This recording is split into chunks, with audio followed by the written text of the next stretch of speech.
Okay, you're listening to Al Mubarak Radio with our official partners, Interpal. You're on the Improved Tuition Show with Mr. Dabhad. And what material should be learned? That's what we're going to be learning. We're going to be learning about studying for exams, what material should be used, how you should build relationship with your teachers, um, uh, basically making general preparation for the exams. We're in January right now, and soon many children in SATs and GCSEs and A levels will be sitting exams in May and June, and it's important that you start thinking about revision and preparation now. If you don't, then you'll be in a situation where you're cramming in 6 days or 6 weeks your work and you don't perform as well. So we're talking about studying for exams. You need to ask yourself a question: what material should be learned? So for each subject, whether it's for maths, whether it's for English, whether it's for science, or if it's art, or if it's geography or history, we all require slightly varying approaches to learning. And before you do anything, what you need to be sure of is what exam boards you're sitting. So it's important that you become familiar with the exam board for your GCSEs. And when you become familiar with the exam board, you look into the specification and you look at what content needs to be learned, and usually these things are quite lengthy, and therefore it's important just to familiarize yourself with the exam board. You need to know which exam board you will be sitting, so you need to be aware with your school. Ask your teachers, ask the school what exam boards or which exam boards you'll be sitting. There are some popular exam boards, and you need to be clear what they are so that you can make preparation. Now, why do you need to know which exam board? Because the exam board you're sitting, the content could vary, and therefore it's imperative that you become familiar right from the beginning what topics you'll be learning in that subject in order for you to prepare for that them exams. So when you will be sitting down and studying, it's important that you can connect the dots, you can connect the pieces of information, and you are on the right learning path, you're on the right learning journey, you're revising the right topics, and you're revising the right content. If you and therefore the material you learn and the time you spend learning that material, it needs to be the right material. Otherwise, there can be some time wasting and some wastage. And if you have that wastage, then you could use that time better. So, what material should be learned? It's You need to know, ask the question, which is the exam board I'm going to be sitting for my GCSEs. And if you are doing SATs, you need to be aware of which topics you could be tested on. So it's important that you make a good friends with your teachers in year 10 and year 11, and you have good relationships with your teachers, so that when you do extra work, when you make friends with your teacher, you can pester them to mark your work. And if, for example, if you do an English essay, an assignment, or an exam paper, then if you can get that marked by the teacher, or if you can have that science paper marked by the teacher, then you can accurately reflect on what your strengths are, what your weaknesses are. And teachers are busy, so if you have a good relationship with them, it's going to be more likely that you're going to have that exam paper marked. Now, I would really encourage this. Talking to medical students and talking to students who achieve A stars and A's, I've always found that these are the students who maintain good relationships with the teachers, and they get their that enables them to target their weaknesses and make them into strengths. Now, I asked a question, making friends with your teacher, and I'm going to repeat this once more because it is an important point. I feel it's important to prepare for exams in your own time. It's important that you set your time, some exam time, and you set yourself some time where you sit that exam paper and you get it marked by the teacher. So earlier we were talking about what material you're learning. We were talking about the content of that material. I was referring to which exam boards you're sitting. There are 4 or 5 main exam boards, and most of the time, the schools will guide you on what exam boards you're best sitting, or all the time we should guide you. And once you know that, you become familiar with the specification. And once you become familiar with the specification, you know what material you need to learn. And you also, and as a second step, you need to become very good friends with your teachers. You need to have good communication. You have to have good relationships with them.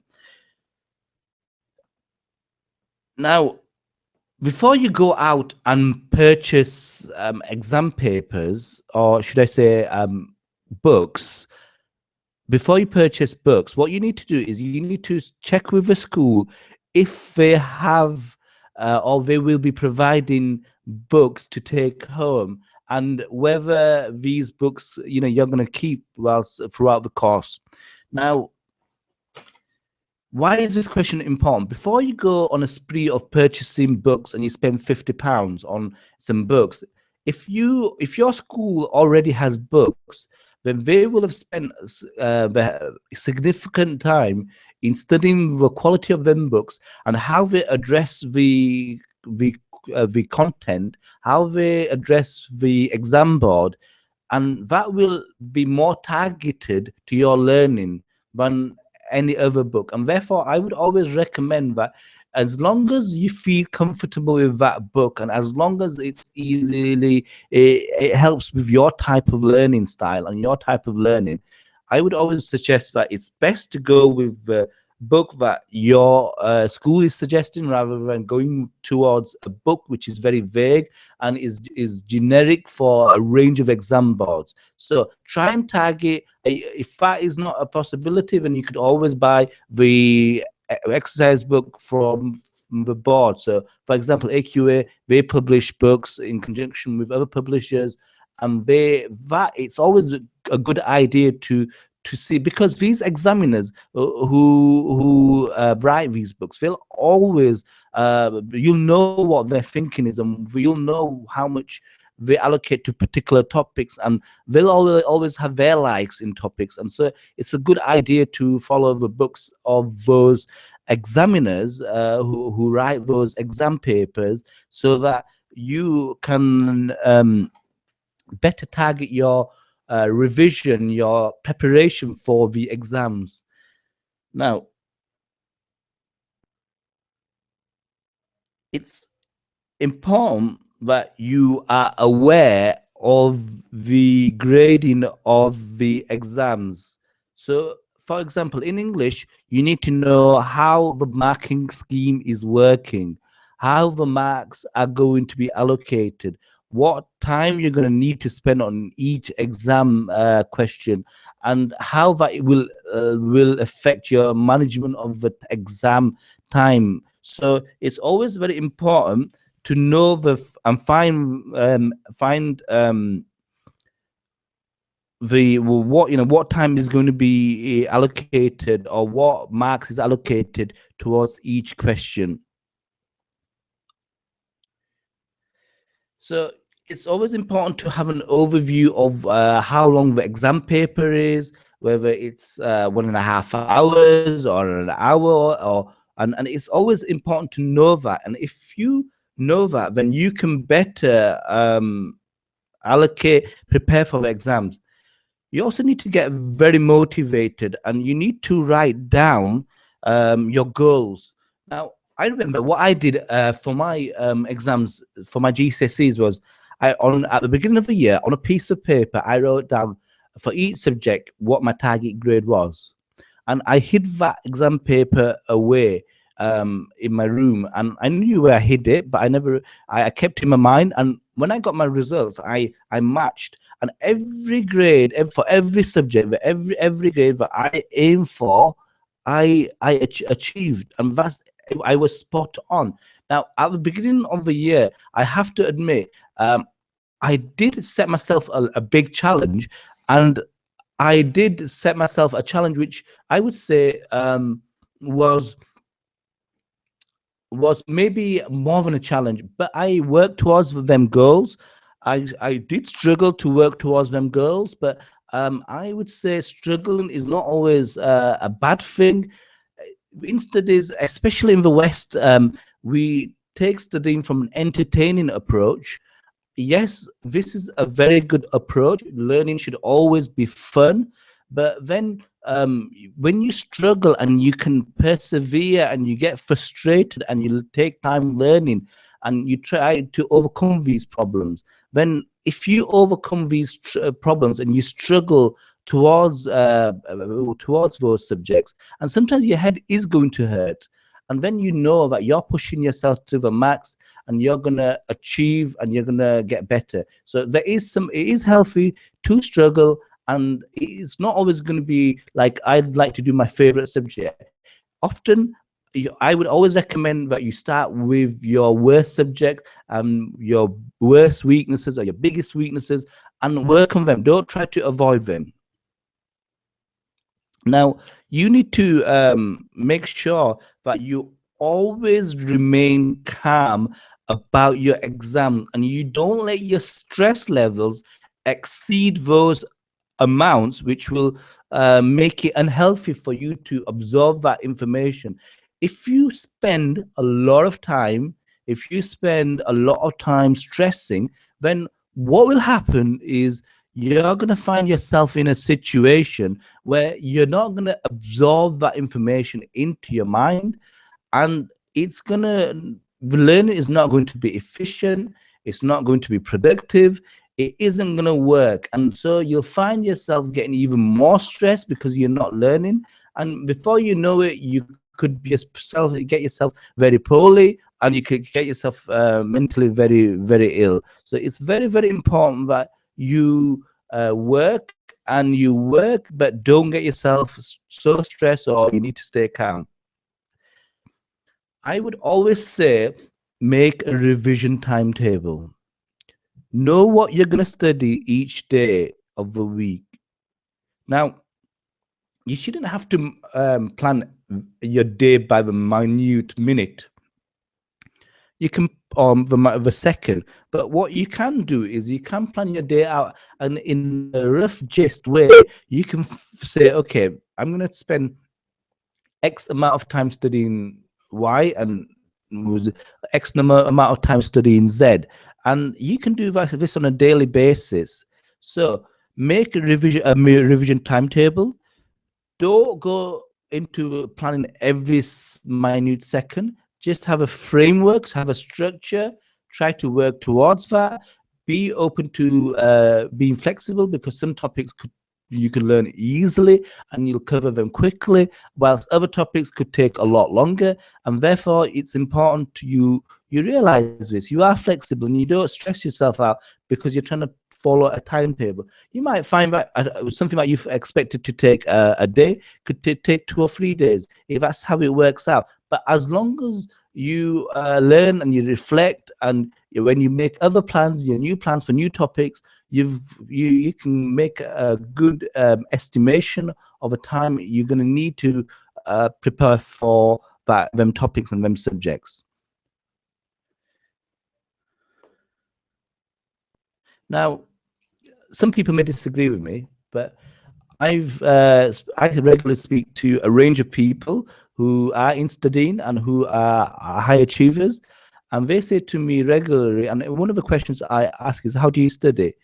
And they say to me, "Look, I don't give up on that topic until I understand it fully. So I will take it from every angle, and I'll use YouTube, and I'll learn it until my head hurts."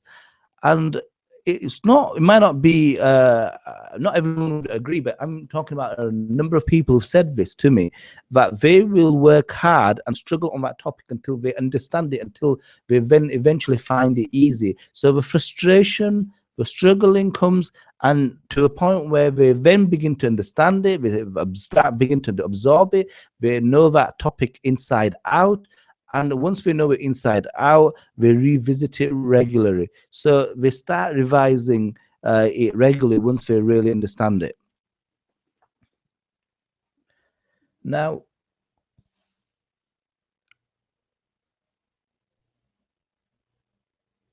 now, should you be just reading the material? I would say yes, you should be reading the material, but you should go an extra step.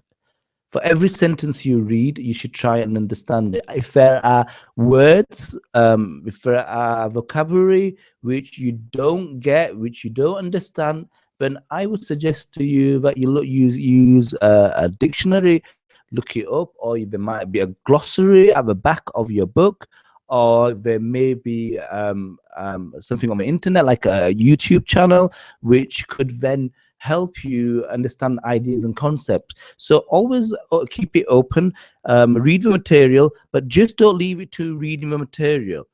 Always make sure that you spend enough time understanding that material. Understanding comes first before memorizing. I always suggest this to my students, that understanding comes before memorizing, and understand the material. But once you've understood the material, make sure you write notes. You have notes that in your own words. You're not just simply copying it out. Read in an analytical way, in a way which you get the idea of the key ideas and the key information in the paragraphs, and you understand it. Now, it won't stick in your brain if you simply just try to memorize it the first time. So, and if you don't, if you just read the material as well, it's unlikely that you're going to retain that information first time. And so that's why it's important to make learning active. It's important to write notes, write them notes, and write them using different colors, using diagrams, using text. Make them clear. If you know, don't be afraid of rewriting them notes a number of times, redrafting them, and make them better and better and better. And you'll have at GCSEs, you could have 11 subjects or even sometimes more. Now, it's important that you always prioritize the subjects. So you should prioritize the subjects you need to study. So you need to say, okay, you've got to manage multiple subjects, and you need to say, okay, this is the important subject at the moment, then this, and then this, and then this, and assign a number. Or you could put them into groups, and you can say, okay, out of these 11 subjects or these 12 subjects, I'm going to say these 3 are a priority at the moment, and they're going to get, or these 4 are a priority, and they're going to get number 1, and then these 4 number 2, and these 4 number 3. And you could work in that way, and you could prioritize your learning so that you can make it efficient. And it's always about being efficient. It's working with efficiency, and when you work with efficiency, it's much better. Now, you need to know the structure of the exams. Practice for exams, know the structure of exams, and always know the exam paper. Be familiar with the exam paper. Look at how the questions are styled each year, what sections they're in, and with the amount of marks allocated to each section. And then it just boosts your confidence, and when you're learning your material, it helps you a great deal. A question is, and I find many students have this problem, is the students who are A stars and A students will always be fast forward with this. And where can you find the exam papers? Well, the question, where can you find the exam papers, can be answered in two ways. One, you can go to your teachers and they may have exam papers, marking schemes, or they can direct you. Secondly, you could go to websites, and when you go to websites, you can these websites on the board will should allow you to view the exam papers do, and they'll also allow you to see the marking scheme, and will allow you to see the specification. The older people will be used to the word syllabus, but specification, syllabus have the same thing really. It's about the content of the material, and it'll give you examiners reports for each exam, and it'll tell you what the examiners were looking for, and therefore it's always important that you can go into market. You can go onto websites, and you go onto these websites very early on, and you get yourself organized with exam papers, making folders and dividers, and you use these for exam papers on a regular basis. Once you've covered the topics, it's always good also to once you've covered a topic, you can always look over some exam questions related to that topic and answer questions per topic, and then mix them up so that you sit the exam papers. So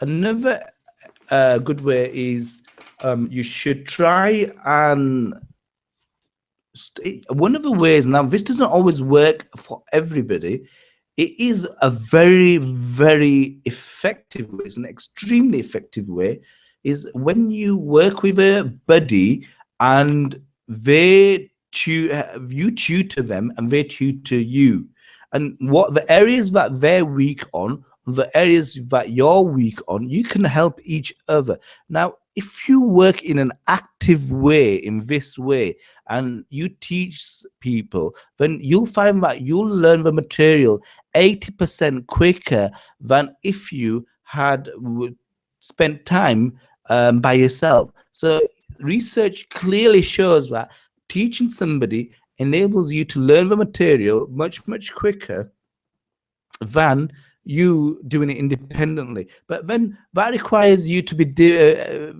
disciplined, and not everyone can do it.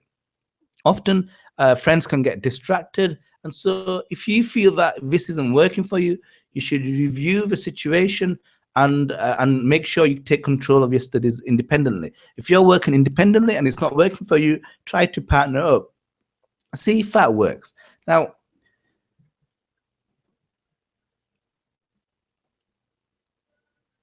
when you're not studying as well, the day that you're not studying at a home, or it's not your study day, I would still go through my flashcards for 5 minutes. I would still suggest you glance them, and you get familiar with them, because you'll find that it's much, much better you glancing for 5 minutes on your notes, on your flashcards, than you cramming cramming the work in the last 6 weeks. So I would always suggest and advise learners to keep flashcards, if that works for you, or keep the notes. Just have a look at them. Don't spend more than 5 or 10 minutes, and just put it into your long-term memory. The key idea is putting it into your long-term memory, so you don't have to cram it in. If you leave it to the last moment, it's going to be hard absorbing all the information in. What about study times? What about how long you should be studying for? Everyone works in a different way. The way I did it was I used to study for 30 minutes. I used to take a 5-minute break. I used to exercise in then 5 minutes. I then used to study for another 30 minutes when I used to exercise again. And I used to continue doing this. And I did this over 4 hours usually, and I took a 5 minute break each time. And I always stayed in my bedroom until I was ready to come down and eat. And on that day, that's when I came down to eat. That's when I had my long break. But people work in different ways. What works for one person may not work for another person. Some people are better just studying in 1 hour and taking a 15-minute break, and then doing another hour and taking a 15-minute break. And if this works for you, that's fine. But when you take that 15-minute break, I would suggest that you don't go on Facebook, you don't go on the social media like Instagram. You just keep your mobiles, your internet, and everything away from you, because this is a distraction for you. And because you'll find that it's better going outside and taking some fresh air than you going onto Facebook, and before you know it, you could spend half an hour on it. So I would say that, if as a rule number one, be disciplined, and don't be reactionary to text messages or WhatsApp. Leave set aside a time, and deal with them when you are your number one priority at this moment. When you're in year 10, year 11, and you're doing SATs exams as well, or you need to make sure that you use your time effectively, and you don't waste your time going on to social media, and you don't waste your time on WhatsApp and texting. So it's important to take these distractions away, remove these distractions. If you remove these distractions, it will be much, much, much more better for you in the longer term, because you will be using your time efficiently, you'll be using them effectively, and you'll be using them in a way which will make you succeed in your studies. So try and stop, and try not to browse too much with on the internet. Well, what advice can I give you about sleeping? The advice I can give you about sleeping is you need to get plenty of sleep. Now, it may sound obvious, but what some people do is they work till very late, they wake up early, and then they are tired for the rest of the day. So when we go to lectures, or we go to lessons, or we go to school, or it just doesn't go in, and your mind becomes very foggy. You're unable to keep in a routine, because then you end up sleeping at other times. And so I would always say, break them habits where you're not getting much sleep. You need to get a lot of sleep. If you get good sleep, then you're gonna be healthy in your mind. You're not gonna be foggy in your mind. You'll absorb more information, and I can't see how a person who has a few hours sleep can say that they are learning over a long period of time. So make sure that if you work on a night, make sure then you still get your 8 hours sleep. You need to make sure that the 8 hours is the minimum sleep at your age as a young person that you get, and that's a good number to get some sleep in. If you don't get good sleep, as I mentioned, your mind's going to become very, very, very foggy. It's going to link back to you not staying calm. It's going to link back to you not being getting stressed. It's going to have an effect on your mental health. The amount of information you're going to be able to absorb is going to be difficult. The notes that you're going to be making won't be as neat if you're always tired. You'll see how your handwriting changes when you are tired.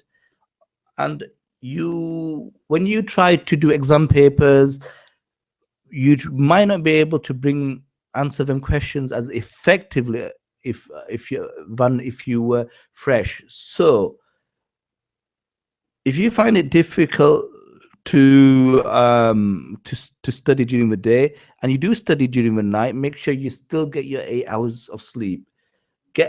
Into good study routines. Let your body know that when to study, so it knows it won't be tired. if you study at 8 o'clock in the morning or 9 o'clock in the morning or in the afternoon or evening, make sure you study at them times in a routinal way so your body won't get tired. If you're haphazard and you're studying one day at one time and another day or at another time, that will not help you. That will make you even more tired.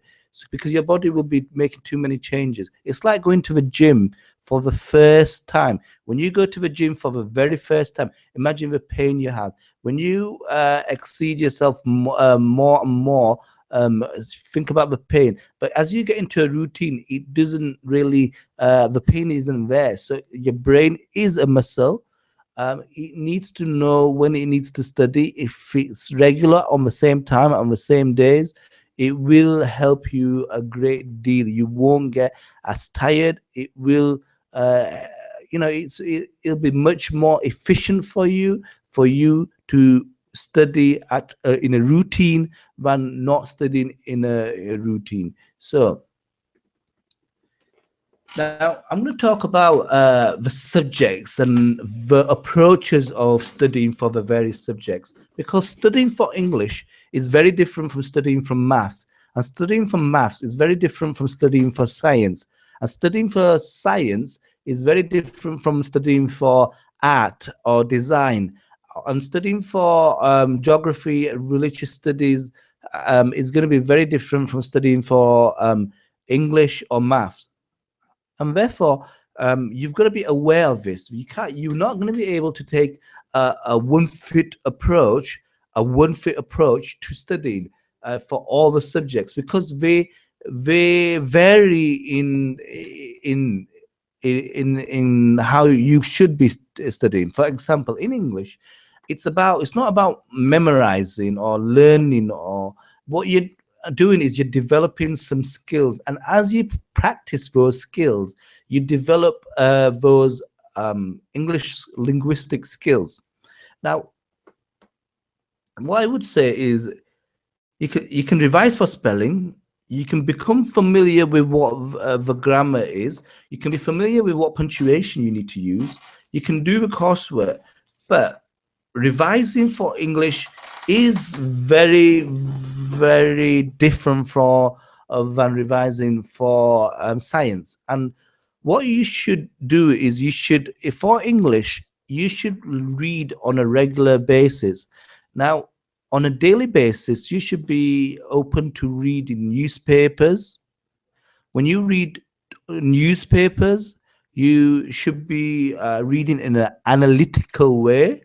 When you're reading in an analytical way, you are then basically not being a passive reader, because you're going to think about the purpose and the audience, and you're going to differentiate what is opinion and what is fact, and these are the things that you will be assessed on in English. So look at the techniques used. Think about what techniques the writer is using to persuade, what techniques they're using to inform, what techniques they're using to explain. And if you read with an analytical mind, so that you look out for the techniques that the writer is using to persuade, to explain, and to inform, and you understand the purpose, and understand the audience as well, then you'll be in a much better position to to to to improve and develop your English, rather than just reading it and without an active analytical mind. So the learning in English should come with an analytical mind. Think about, because you will be familiar with the exam papers, you'll be familiar with the exam technique and the exam scheme and the specification. You can work out some questions for that article you're reading, and you can then respond to it as well. And that's a very creative way of you learning, because a lot of the material will be in English will be from newspaper articles that will have gone into papers, or some adverts, and that you'll be asked to analyze. And so make this a routine for you. Become familiar with it. Develop your English skills in this way. Make it a daily habit, and you should become effective.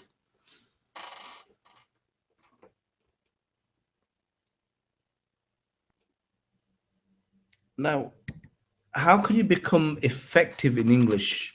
Well, to become effective in English, you've got to try past papers, you've got to try past questions, and once you respond to it, pester that teacher to mark it. If you don't get the exam paper marked, then you won't know what grade you're at, you won't know what else you need to do to improve. So if you're on a C or a D, then you need to know from the marking from an expert teacher that these are the steps you need to take to get your grades to a C, or eventually, or even to a B, or to an A or an A star. So the questions, exam papers that you answer, your relationship with your teachers, and pestering them to mark your exam papers on a regular basis is very, very important.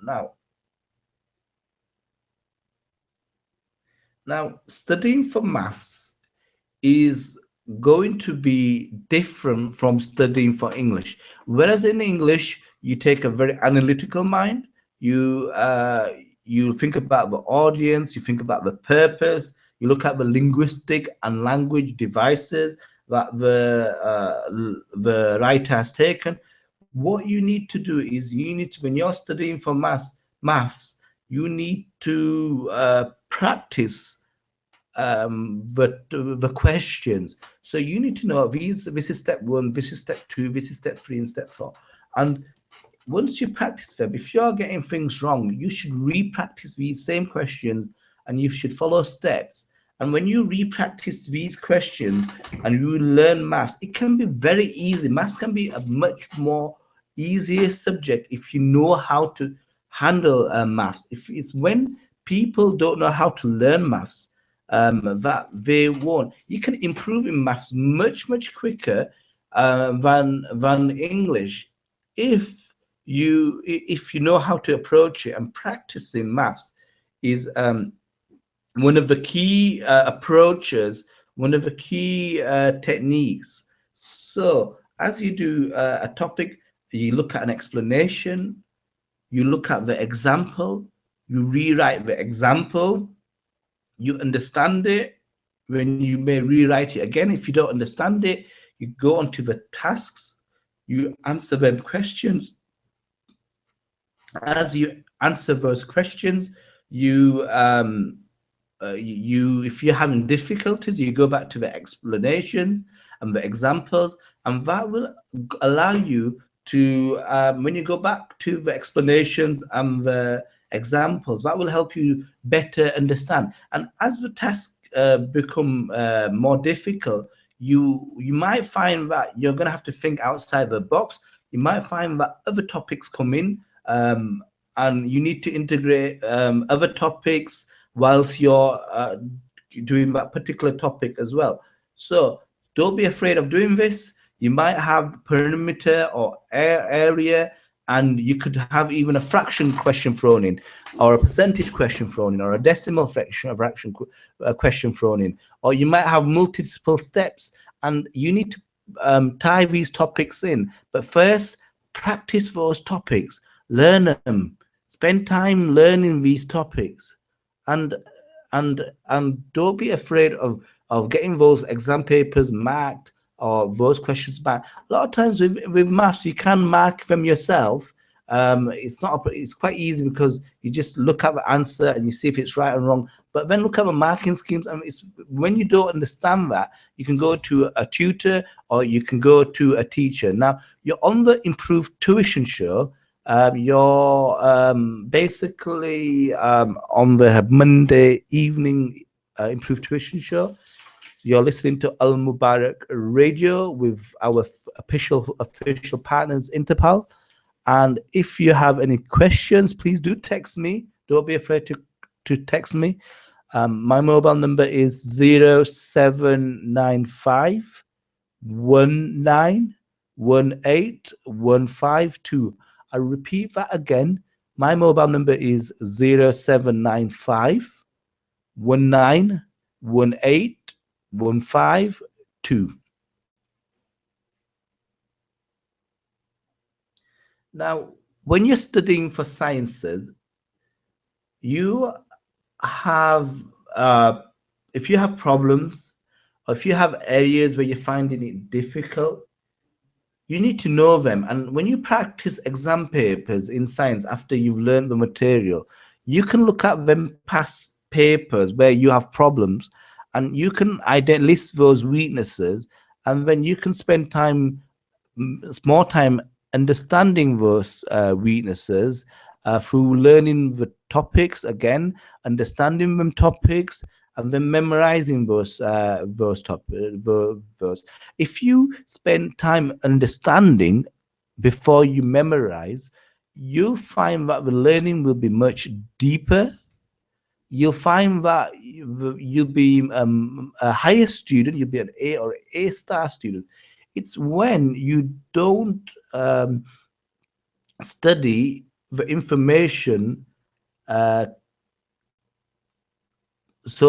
you don't even study the information. Now, make notes and revise continually. So when you've got a weak topic, if you find that you're doing sciences, and if you find you have certain weaknesses, and you've listed them weaknesses, make notes on that topic again. Look at a YouTube channel, go to your tutor, get the topic explained, and this should work continually. And it's these flashcards that if you have these flashcards and you take time learning and you write these flashcards, then you can visit these and you can put this into your long-term memory. So if your weaknesses is not because of understanding, but you've just simply forgotten about it, you can use those flashcards to recap that information and put it into your long-term memory. It might just be that you know it, but you've forgotten it. Revisiting your work is one of the key advice I can give you to put it into your long-term memory. I remember from year 9, my maths teacher taught me algebra, and when I started tutoring 15 years later, I would say 17 years later, I was able to remember and recall all of it back, and that's only because it was all in my long-term memory. Now, studying for creative subjects such as studying for art and studying for design is going to be different from the way you study biology. It's going to be different from how you study chemistry or maths or English.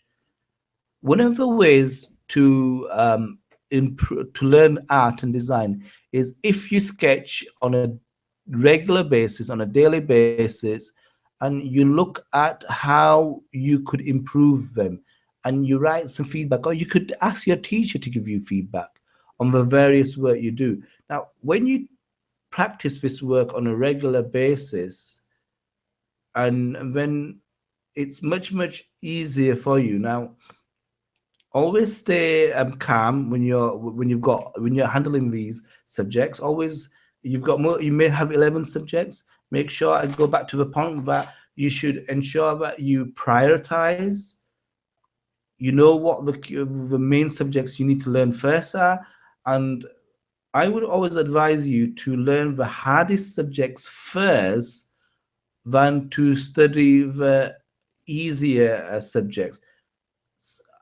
Parent had to just text me to say that my child likes to study maths, but I at some point I will be going back to that parent and say, look, yeah, but they're struggling with B and C, the subjects, and so he should try and struggle with these subjects and come into tuition and ask us questions. And it shouldn't just be dependent on the class teacher or the tutor. There needs to be work that needs to come in during uh, at home. And I would say, with my experience I've shared with you in the past, I in history I got a very low grade in my mocks, and I got an A, and that was a 5 grade improvement. And I was able to do that because I studied with my weakest subject first, and I tackled that, and and when I excelled in it as well. So always be flexible, and always look at cover your weaknesses. Don't be afraid of struggling, and it's not always going to be plain sailing. Enjoy it, be entertained by the learning, but in learning you do need to struggle. And I think sometimes in the West, we forget this. We're so much into pictures, text, that we do forget that to achieve, especially in higher education, if there's going to be a lot of text, you're not going to have pictures, or as many pictures. So you've got to be used to it.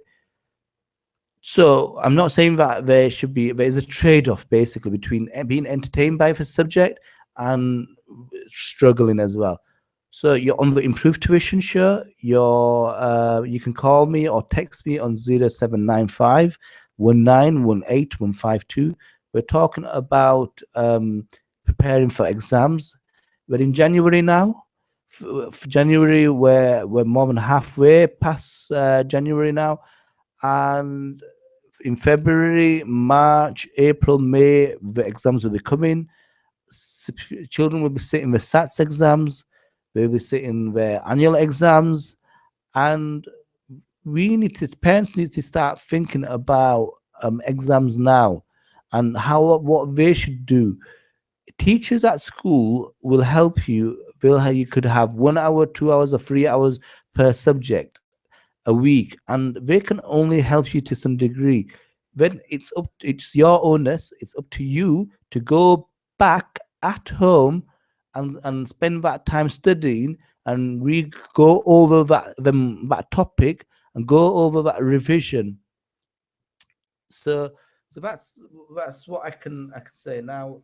um I'm going to talk about learning from a general point of view, and I'm going to talk about how learning can, give you a better future.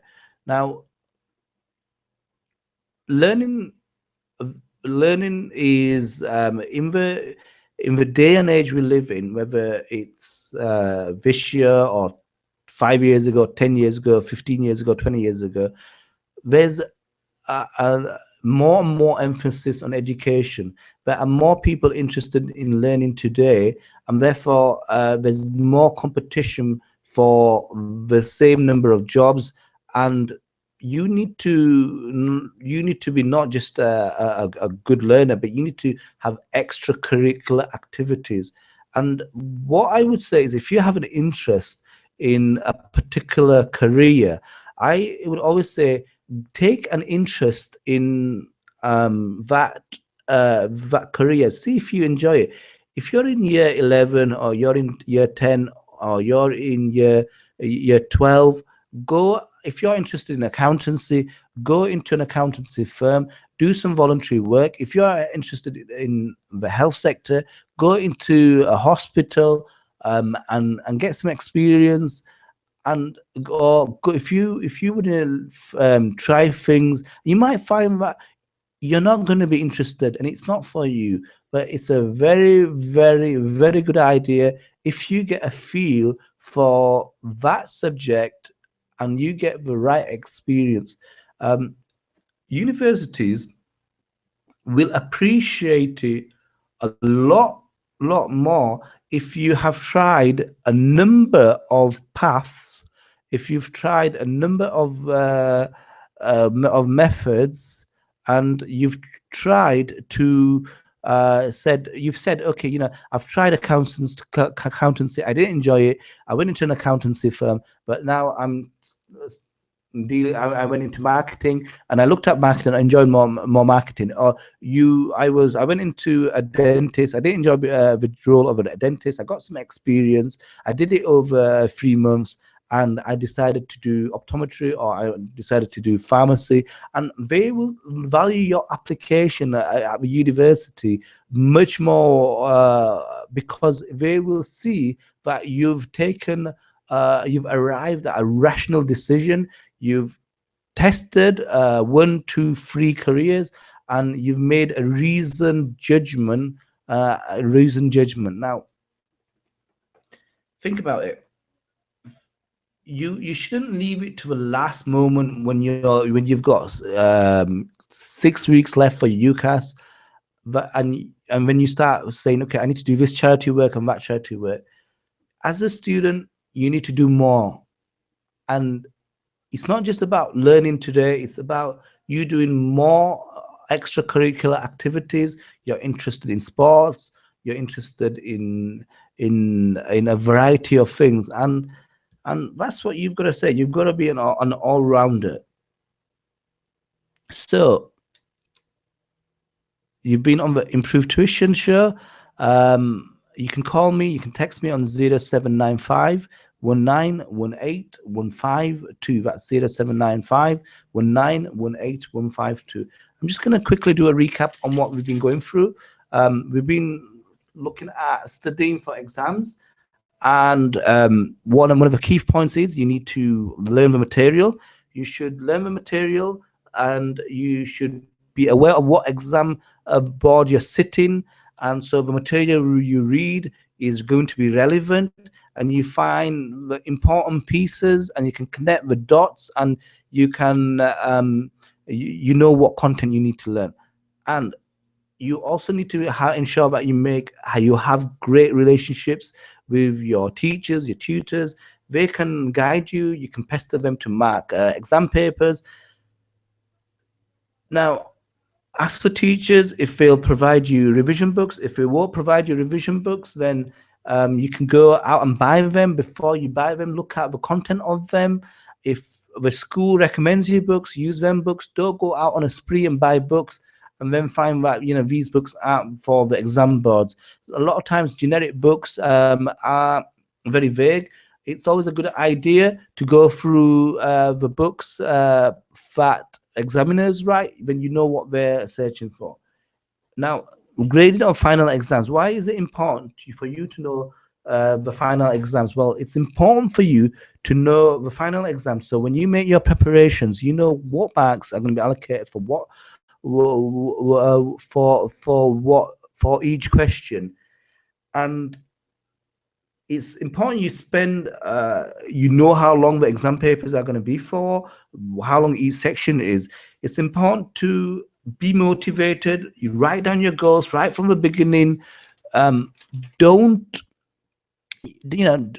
write on a piece of paper in September or January. Now write them down. This is what I'm aiming for, and then match it towards the grades. And if you do it sincerely and you work hard for them, you'll be surprised that the goals you set is what you achieve.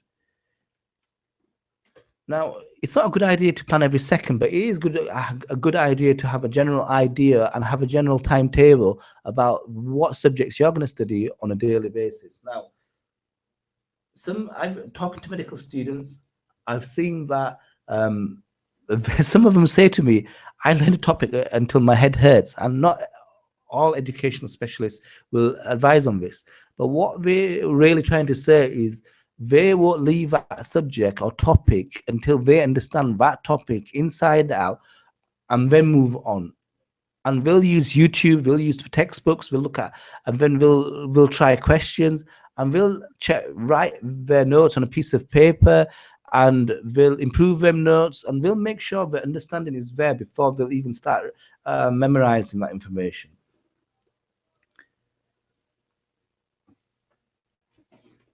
If you just read the material, it's not gonna work. You need to read the material, and you need to spend time understanding that material. You need to analyze what you're reading.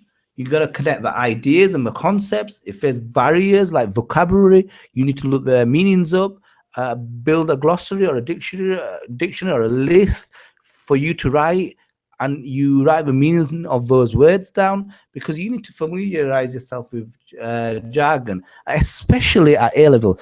A level, in first three months, you're just becoming familiar with the jargons, and you need to make sure that these words don't hinder your understanding. Studying with a buddy. Well, studying with a buddy, make sure that if you do study with a buddy, you're not wasting your time. If you're working with somebody, make sure it's effective, it's efficient, and overall it's going to help both of you. If you get distracted and you go on to off topics which are related to studying, then it's not a good idea. It's always important that you support any type of studying with notes, and you also have some, for some people, flashcards work, but try not to cram all the information in over a short period of time. Start preparing in January, start learning now, don't leave it to the last moment. Take, if you're the sort of person that likes to study for longer durations, study for an hour, take a 15-minute break. I always prefer to do 30 minutes, take a 5-minute break, and change the subject, because I could get bored easily. So that's the way I work. For some people, they prefer to just do that 1 hour or longer duration, or one or two subjects in the evening. So you try to work out what works for you, but make sure that you get you do that break. You're not on the internet, you're not on Facebook, you're not on the social media, you're not on WhatsApp. Otherwise, you'll find that you're getting distracted, and distractions is the most the biggest disease that children nowadays can face. You've got to help them as parents remove those distractions, and it's habit creating. It's, WhatsApp, social media, the internet, they all are distractions, and it's much better to take fresh air than you to go browsing on the net and get mentally tired further. Now, I talked about sleep as well. Key point is you need to sleep well. You need to make sure that you get 8 hours of sleep. If you don't get sleep for 8 hours, then your mind is going to be foggy. You're going to be tired. You're not going to take the information in. When you're learning for subjects such as English, you have to develop the skills. You've got to look at different pieces of writing. For example, you might look at a newspaper article on a daily basis. You read them, and you read with an analytical mind. You think about the purpose. You think about the audience. You think about the linguistic skills the writer uses to communicate the various messages it's sending. You differentiate between fact. You differentiate between opinion. So make sure you use the right techniques for the right subjects. If you're learning maths, you need to practice the questions, go through exam papers. Make sure you learn the ideas and learn the examples first and you understand the ideas and the examples before you go on and work on the questions. Now, learning for maths is much easier if you know how to do this. And a lot of times, it's when you get a question wrong, repeat it, redo it, reattempt it. Don't just leave it once. Attempt it again, and the third and fourth time, until it's in your long-term memory. Revisit those weaknesses until they're in your long-term memory. Now, if you know how to learn maths, it's easy. It's easy as long as you follow the techniques of looking at the example, you understand it, and you practice it. Maths is about practicing, and the more you practice, the better you're going to become. It's going to improve your accuracy, and it's going to improve your speed as well. Studying sciences, you need to, once you've covered all the material, or whilst you're covering topics, try exam papers. If you don't understand a particular area, list it, and then go back to it and cover the content of it again. Again, it's not just about textbooks nowadays. You can go onto YouTube and pick up ideas, and you can, I will concentrate on those topics, that basic, those YouTube channels which have 4 or 5 minute explanation about a particular area rather than spending 20 minutes or half an hour, because it might just be that you don't know that or you don't understand that particular area. So trying past papers, getting them marked by your teacher regularly, keeping good relationships. If you're into art and design, make sure you sketch regularly. You do have a journal where you look at ways you could have improved it. You show it to your teacher, and you spend time reflecting on how you could have improved that design. So uh, finally, what I'd like to say is you should always have a checklist of all the topics you need to learn. You need to revise daily. You need to take also your breaks. You need to make sure you eat, but you don't overindulge. You don't eat so much that you feel sleepy and drowsy. And make sure you always have a glass of water near you. You've been on the Improved Tuition Show, and it's Mr. Dabad, and you can text me on 0795 1918152. Thank you for listening. I'll be back next week, and you've been listening to the Al Mubarak Radio with our official partners, Interval. Thank you for listening. See you next time.